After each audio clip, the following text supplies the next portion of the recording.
The program is still this morning on ITV. It's time now to go straight to our talking point, where we'll be looking at one of the issues, of course, ravaging many parts of the world that has to do with the coronavirus disease, COVID-19.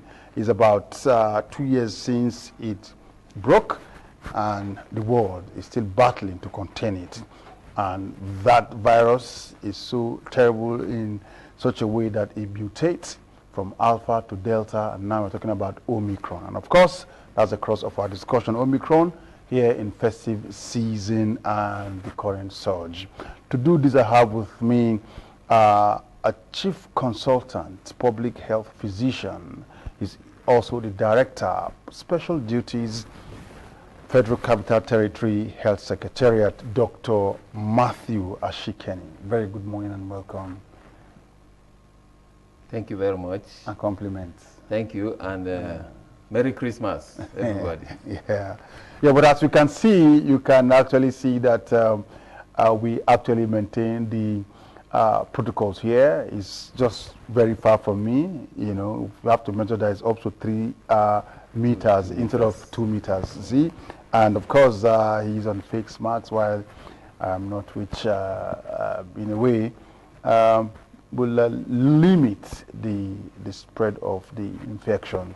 And so let me start by asking where we find ourselves with the disease, coronavirus, the Omicron variant, and of course as at 24th of December, the NCDC announced 45. Thank you very much. COVID-19 has been with us for the last 2 years and more, and the world has not been the same since it was discovered in China. COVID has spread around the world. There is hardly any part of the world that has not experienced COVID. In Nigeria, hardly any part of Nigeria, every state in Nigeria has experienced COVID. And here in FCT, we are also having our own share. I mean, we are second to Lagos in terms of the numbers, and it's increasing of late.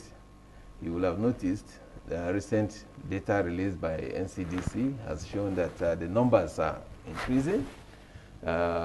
Some days we have as many as 4,000 cases in one single day.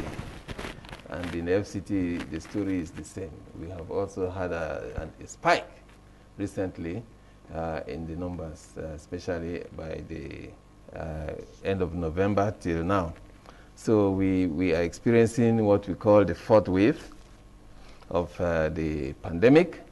And of course, you will have heard of Omicron, the Omicron variant, which has so many mutations on the original virus, making it more transmissible, over 30 times more transmissible. That means it can easily move from one person to the other. And then, of course, it has also been observed that it is able to defy the immunity that is conferred by either previous infection or even by the vaccines. And that's why we are also giving more boosters now so that people get more immunity against the virus. So the Omicron has changed the dynamics of COVID-19 and has made it very, very important that at this point in time, we must take special care and preventive measures. We emphasize on those preventive measures and also encourage our people to go for vaccination. Because all over the world, it has been observed that vaccination is the key to defeating Omicron. If you want to defy Omicron, go and get your vaccine. And in fact, the booster further reinforces that vaccination status and immunity so that Omicron will not be able to cause the havoc that scientists all over the world are predicting that Omicron is going to cause. So it's a very dicey situation we are now, because this is the festive season, Christmas, Yuletide, where people meal around together. People want to meet friends, meet relations they've not seen for a long time. They want to travel. But of course, you and I know that those are things that COVID wants. It wants people to meal together. It wants you to move from one place to the other with the virus, so that if you move from, say, Abuja to your village, you have been infected, it's very easy for you to move with the virus to where others are and transmit it. So it's and vice versa. People move around all over the world, so they can carry the virus. So it's important that at this point in time we pay special attention to those preventive measures. Wear your face mask. Don't take chances. Don't take chances at all. I can see me and my friend here. We cannot shake and hug as we used to do. We are still sitting very far away, and we want to make sure that we at least wear face masks and also use our sanitizers regularly. So it's very important that Nigerians and FCT residents take this special precaution, because we don't want anybody to be left out. Okay, Doctor, yeah. When that broke, of course, in South Africa, Botswana, and some part of UK and Europe, many countries were shutting down almost immediately. If we had shut down at that time, would it have been better for us? Would we have had these cases of Omicron? That is, you said is 30 times more infectious than the others. Yes. The truth of it is there are better ways of containing viral infections and pandemics. And shutting down will affect so many other things, It will affect people's livelihood, it will affect businesses, it will affect relationships, it will affect a lot of things, and it will not really achieve much. So what is the benefit of shutting down? It's minimal. Because even when you shut down, there are other borders that people travel. There are other means of conveying this virus. And by the time you think that you have shut down, before you know it, you discover already it has spread beyond what you thought you had. So shutting down was the initial step taken by many countries, but they discovered that it was counterproductive and it was not really achieving the goal. Instead, reinforce your surveillance at those entry points. You check people as they come in, and you can detect the virus very easily. So you do put those measures in place and encourage people to take those protocols, seriously, and get vaccinated. If you want to shut down, are you going to shut down within your country too? And then say people don't move from one part of the country to what is the extent? Where will the shutting down stop? If you said don't come into my country, it's already in your country. You will say that don't move from Abuja to your village, or don't move from area 1 to area 2. It doesn't make sense. It's not. It's of limited public health significance. Because by the time it has already escaped into the community, you cannot do much again. You can only do that if you have a very, you're able to detect the point source, right? The index case, and then you contain that. Even then, it can easily still escape. So globally, it was discovered. That's why countries that shut down are reversing that policy, and now putting in measures that we can detect people at entry points into those countries. They detect the virus, detect cases, and manage them. These are human beings. You cannot say because you have COVID, they go and stigmatize you or sentence you to imprisonment. No. All of us are at risk. But we saw in this festive season in America, for example, where many flights were cancelled as a result of the Omicron variant. That, to an extent, may reduce the rate of infection. If we actually go by that measures, don't you think it also would have helped the country? Because the movement of people now, as far as festivity is concerned in Nigeria, it's really, really huge. People are going for burial, people are going for marriage, people are going for... Even the political campaign starts, in this December. Yes. So, first of all, you encourage people to adopt those measures. When they fail, then you take more stringent measures. You cannot take a machine gun to start killing a fly. All right? So we believe that people are, as we talk about this, people understand the importance of observing these protocols. And it's easier and more sustainable if I understand that if I do this, this is the implication. and then take those measures that will prevent me from getting affected, than for stringent measures that will affect all spheres of life. That means shutting down. You remember what happened when we went to lockdown last year? Okay? It affected everything. It almost resulted in another crisis. So nobody wants that kind of crisis. I'm sure you and I will rather observe the protocols than go on to shut down. Yeah, but the enforcement is really, really poor. Yeah, so that's another aspect that we believe that as humans, as you and I, we are humans, we can always improve. All right? At a point, we had strong enforcement, you know. Even in FCT here, we had one of the strongest enforcements. Okay? And we believe that it can be done. It was done before, so why not? We can still do it. So we can do it, but I tell you, the best way is to get people convinced that this is about my life, this is about my health, and I need to take those measures. It's more sustainable than going around chasing people up and down. But if it fails, if we persuade you and it fails, then of course government must protect its citizens, and we will have no choice than to enforce further. And of course, you are aware that the FCT has released a statement encouraging people to adhere to those protocols more seriously. And if we don't do that, then of course the government will have no choice than to ensure that this is enforced further to protect everybody. If you look at many public buildings at the heat of the COVID sometime last year, almost every public building has hand washing station and very functional with water and soap. Right? But now you just see the place so deserted. I even remember that Wuse Market was shut down because it didn't comply with the provision of hand washing station. Yes. But the reverse is the case now. Yes. You know, we need to be continuously reminded. That is one of the aims of this program. You know, people tend to forget. By the time you know, the pandemic comes in waves. All right, when we say waves, we see a spike. All right, then it goes right up with a very high number of cases.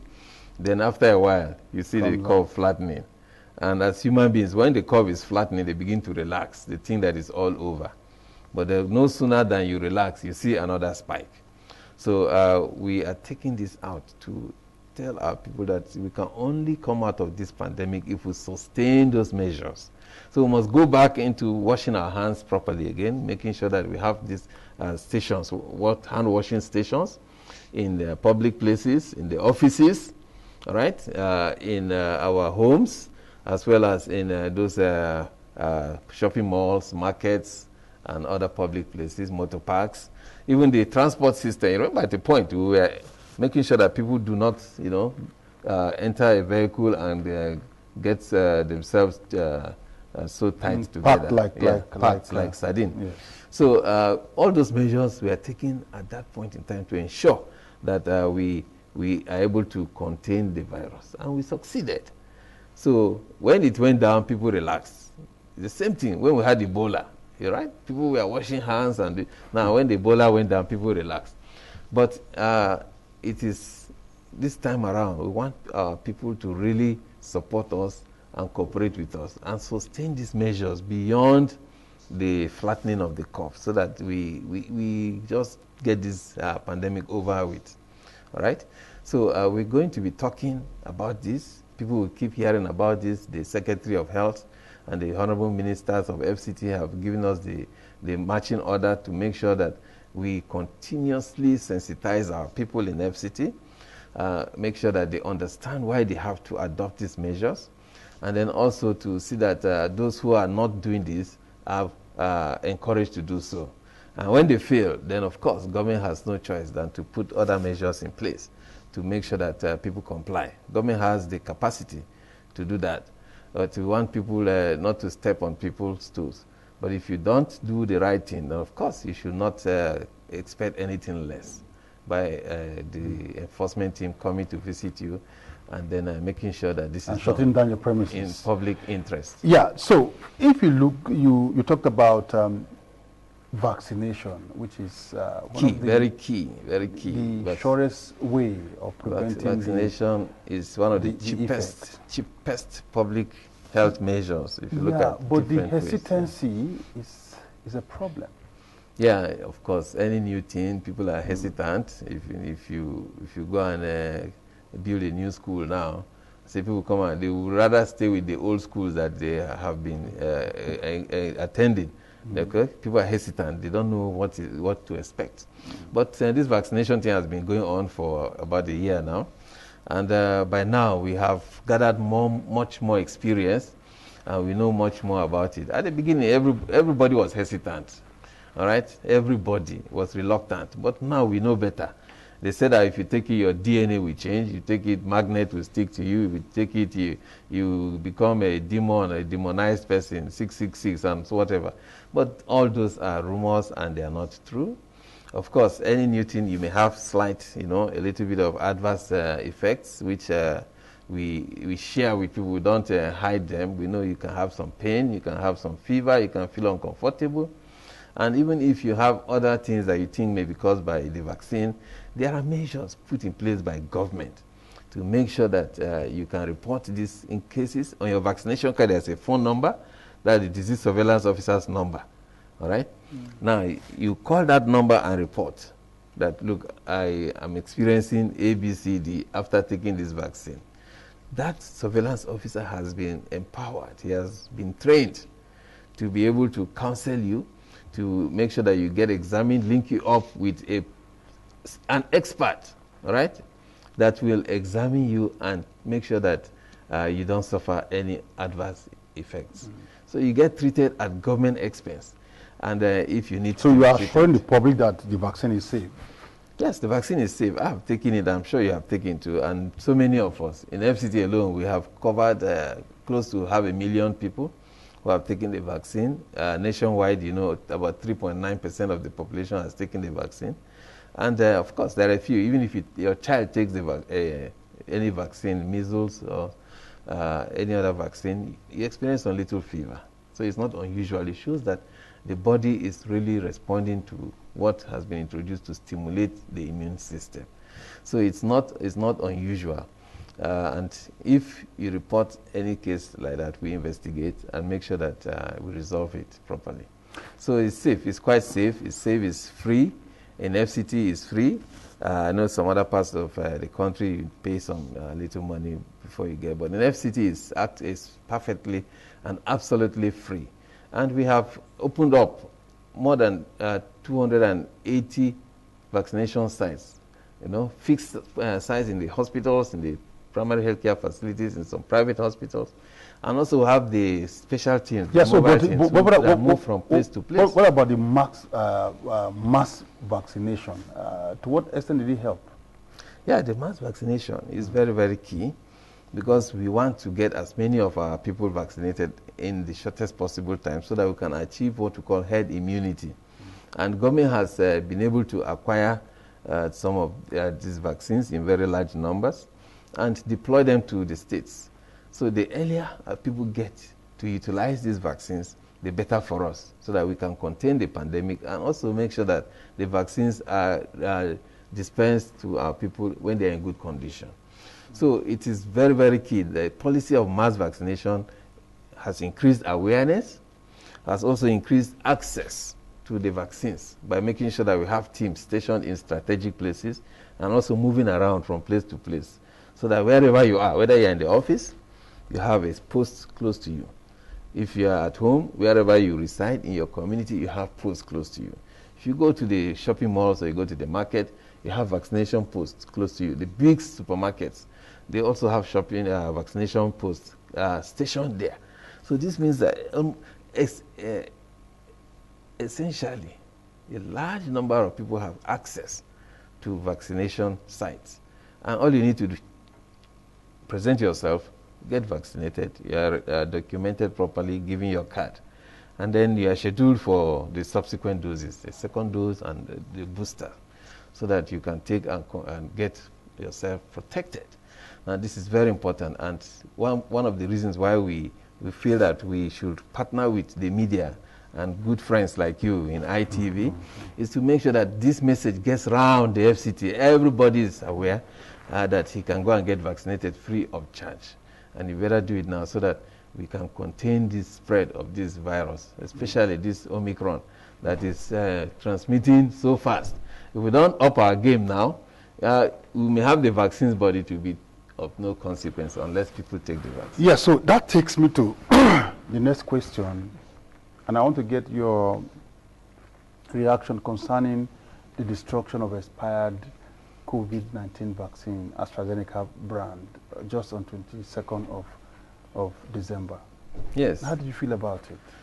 Yes, it's very sad, very sad. Many people are looking for the vaccines all over the world, and if we have them, we should make sure that our people avail themselves of the opportunity. But of course, you know, the hesitancy issue, you need to really talk to people to get them convinced. And even amongst very highly educated persons, the hesitancy was rife.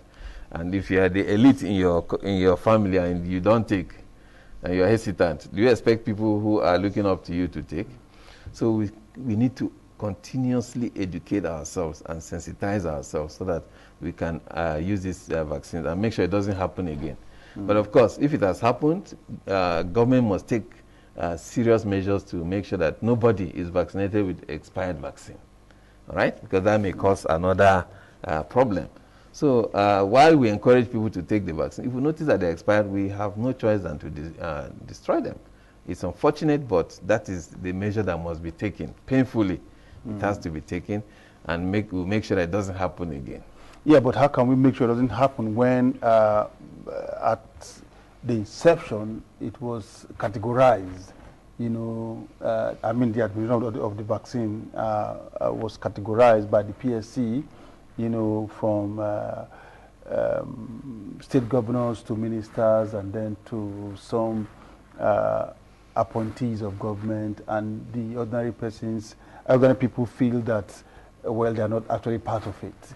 You know, that urge and rush by the, you know, so-called valuable people we're not seeing. Yes. If the ordinary man sees, you know, the Minister of Health, Minister of Petroleum, you know, people like you, you know, queuing and, you know, begging to take the vaccine, they will know it's important. If Dr. Shikeni is on the queue, and of course Dr. Osage Hani is on the queue, you know, Minister of Works on the queue, Fashola. Ultimately, even the mechanic on the street will want to go and join them there and say, this is important. Yes. If this high and mighty are on queue, it means I also need it. Yes. So can we have such play out even in the FCT? Let's see, you know, council chairman on the queue for booster doses. All right, let me tell you what happened. You know, the leaders showed leadership, good leadership, by coming out at the point when people were hesitant. All right, the hesitancy was at its peak at the beginning, you know, around March when we started this vaccination, March last year. And when they saw that people were hesitant, the leaders had to take the gauntlet, you know, take it up. And then on mass media, on television, live TV, the president was vaccinated. On live TV, the honorable ministers of FCT were vaccinated, and the honorable chairman, the paramount leaders. Now, what queue are you looking at when you can reach a few people in a queue? But with the television, you can reach millions of people. All right? So millions of Nigerians were watching and seeing that our leaders... Even on the queue, it can be televised and say Dr. Ashike is on the queue. If you want a queue, of course, the booster is ongoing now, and many of us have queued to take it. But I tell you, Nigerians were motivated and encouraged to take these vaccines when they saw their leaders coming out, stepping out, state governors coming out to take these vaccines and televised. And that motivated a lot of people to say, yeah, my president is taking this vaccine, I will take this vaccine, okay? And that is the message that should be taken out there. Of course, you know, there are certain issues that may not allow leaders to come and stay on the queue. But the important thing is to see that this message is taken far and wide. And people should be encouraged to see that our leaders have demonstrated good leadership by coming out to take the vaccine. And they are okay. That's the important thing. After taking the vaccine, they are sound. No, very no problem. No, that one, everybody, right? Everybody knows. So that should be the message. No one. That's why the ED of NPCDA will always say that over 10 million have taken, and there's no debt related to the jab. Exactly. So that should be the message. You and I should take that message to town. All right? Take the message, not queue. You don't need to queue before you take the vaccine. The vaccine can be taken to you where you are. That's why we're taking it to churches, to mosques. The point I'm trying to make is that, yes, we have seen leaders take this vaccine. Yeah. But the message out there is that it's actually for them. No matter what you do, no matter what you do. So they see it as, it's for them. But if they are to be on the queue, see him on the. I have to also go and take it. Focus on It's not to say that they also want to be on the queue. But if he can go out of his way to say, I need it, give me. I tell you, if that is what Nigerians want. Yes. To see the leaders on the queue. The leaders are always ready and willing to join the queue and take the vaccine. It's really sad that over 1,060,000 doses were destroyed. The education is terrible before the international community and before the donor countries. You understand? At a time where the world is facing vaccine inequality. You understand? And we have, but due to hesitancy, anyway, let's hope that it won't happen. We are intensifying the sensitization now. We are increasing access. And if you want us to go and queue tomorrow, me and you go and queue in Garki village and take. I've taken my booster, unfortunately. But the good thing with the vaccine, it doesn't have overdose. No, you have to take. You see, this is scientific. You cannot just say it doesn't have overdose and then keep taking anything. All right? There's a duration. There's a time period based on science. Okay, so if you take your second dose now, you are supposed to give some period, about 6 months. Weeks. 6 months. 6 months. No, between the first and the second, 6 to 8 weeks. Okay, that's the. I'm talking of booster now. No, not booster. Between the first and the second. Yeah, between 6 and 8 weeks. AstraZeneca, 6 to 12 weeks. Okay, 6 to 12 weeks for AstraZeneca. For Moderna, about 4 weeks. Okay. And then if you're looking at Johnson, it's about 3 weeks. Pfizer? Yeah, Pfizer is about a month. So 4 weeks. So if you have taken that and you want to take your booster, there's also a time interval that is scientific and should be adhered to, so that you don't overflog the issue and you get maximum response. All right? So if you take it too sooner than you're supposed to take, you may not get the expected. Booster, what's the duration? Yeah, that's why I said 6 months. 6 months. After the second dose, you go and get your jab. But if it is for Johnson, all right, it is 2 months after your first jab. So you go for the booster. All right. Thank you so much, Dr. Matthew Ashikene. He's a chief consultant public health physician. Thank you. As far as FCT is concerned, and he's director of special duties with the FCT Health Secretariat. Thank you so much for your time with us. It's always a pleasure. Please, FCT residents, go and get vaccinated. We want to beat this virus at its game. Omicron should not make us to change our lives, should not keep us at home, should not make us to shut down.